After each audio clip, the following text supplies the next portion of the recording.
"Oh my God, Miss Lark, are you there?" The young voice was high and shrill. Lark's heart plummeted to her knees. "Kelsey? Is everything okay?"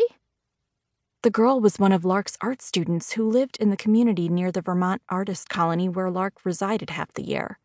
Kelsey had faced more in her 17 years than most people did in a lifetime. She could be calling about her mother overdosing again, or her brother heading back to jail. "It's more than okay! It's amazing!" Kelsey sounded as if she was jumping in place. "I got it!" A wave of relief washed over Lark, allowing her to breathe again. Kelsey was safe. Now to figure out what the heck she was talking about. "Got what? Kels, you're kind of giving me a heart attack." "The scholarship to RISD! I'm going to art school!" She let out a whoop that nearly pierced Lark's eardrum. It was a sacrifice Lark was happy to make. The Rhode Island School of Design was one of the best in the country. Kelsey deserved a spot in their incoming freshman class, and the biggest scholarship they could offer. It meant more than getting an education. It gave Kelsey a path out of Briar's Notch and a chance at a successful life. Tears welled in Lark's eyes. "Oh, Kels, I'm so happy for you. You worked so hard for this. I can't believe it. It feels like a dream." Her voice broke with emotion. "I couldn't have done it without you." A mixture of pride and joy knotted in Lark's throat. "Sure you could have. You're one of the most talented people I know."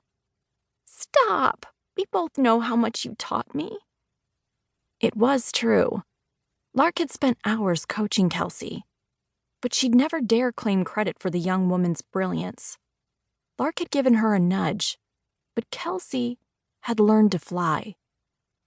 "I can teach, but I can't make you learn. That was all you." "You gave me free lessons. You didn't have to do that," Kelsey said.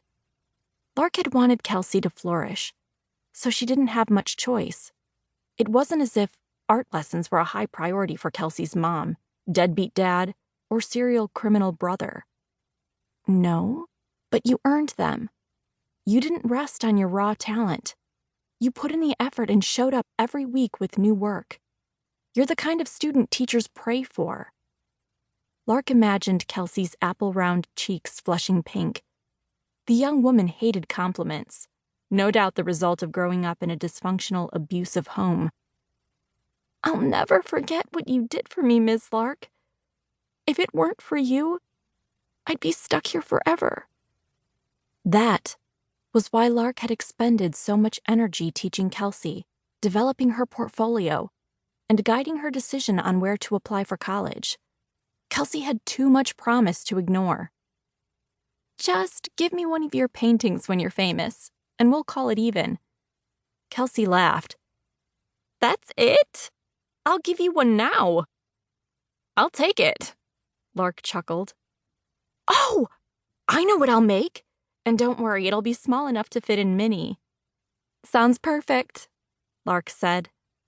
For the last 5 years, Lark had been splitting her time between living and working at the Belcher Art Colony and traveling the country in Minnie, giving workshops and selling her work at festivals. Traveling light wasn't merely something Lark aspired to. It was a necessity. Aside from her clothes, crystal collection, and art supplies, she didn't accumulate much in the way of stuff. Too many possessions made it harder to move, and she didn't have space to store things anyway. Her apartment at the colony was tiny and bare bones, a junior one-bedroom furnished with the basics. Minnie offered just enough space to sleep and work, especially after Lark packed the inventory she sold at festivals. Lark's existence seemed chaotic to most people, especially her sisters, Wren and Raven, who had serious jobs that kept them tied to one place. But Lark's nomadic lifestyle was liberating. She didn't bow to corporate masters who set random productivity goals and expected 50 to 60-hour work weeks. Lark's life was hers to schedule. She chose which university